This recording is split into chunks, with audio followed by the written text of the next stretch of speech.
You might be thinking that we can directly connect this Web3 instance to the smart contracts.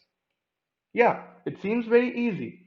But then, what the problem is that we are using Json Rpc. For the Web3 instances, we are using Json Rpc. And it is very much different from the earlier REST API you might have used, the different types of API used by other people and in other applications. So, how is it different?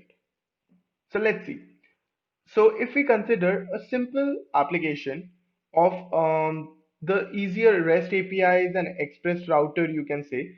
So, what happens? Like I made a hotel management system in that we had a router, the Express router, which was giving us different endpoints for the same database. Like we had some dishes router, some users routers, some guest routers, and in that routers we had different endpoints like like we had different requests like the get, post, put, like that. So you can see we have all different endpoints in these, but it was for the static. We have smart contracts. The smart contracts are all different. Each smart contract has different functionality. Each smart contract contains different functions.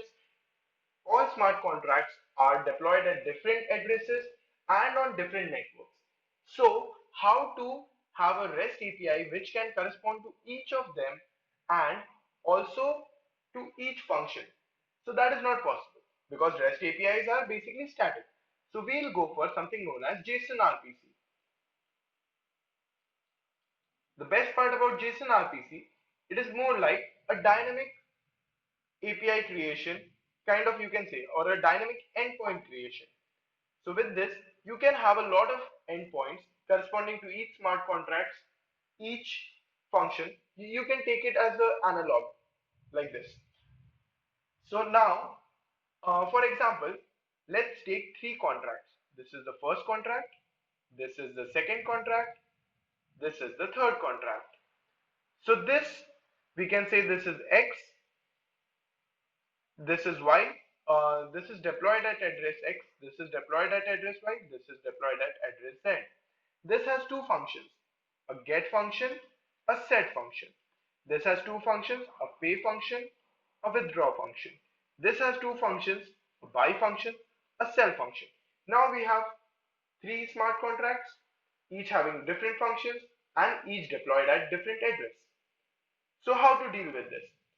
So this JSON RPC will create after creating a contract instance.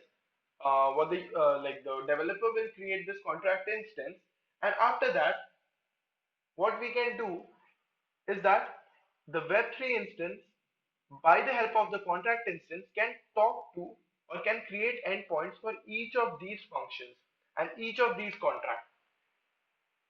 So I'll tell you how it works with the contract instance. So now let's see what the contract instance contains. So the contract instance will contain firstly the address of the contract or where it is deployed, and the next thing it will contain is the ABI.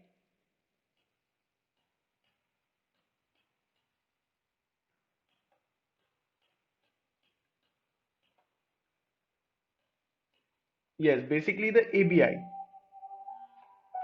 So what you can see that the address is where it is deployed, the smart contract. So it can change from X to Y to Z depending on which smart contract you want to interact with. And the ABI. The ABI is application binary interface. So what does this do? It basically converts the whole contract code into a byte code, which is of 1 byte of size. So now what this byte code will do, it is basically, you can say it is a compiled code. So this has all the opcodes of the functions, events, the variables, everything. So basically, it will give all the data to the Web3 instance. Now the Web3 instance knows what the function is, what the variables is, what the events are, so like that. So now it will be easier for the Web3 instance to talk with your smart contract. So this too, you have to just put up as a variable. When these are compiled, it will give you a JSON format which can directly be taken out by the web. It will directly import it and then it will produce a contract instance like this on its own. And once the contract instance is with the web, you can directly the smart contracts. So no more having all those API endpoints and everything. It's way lot simpler.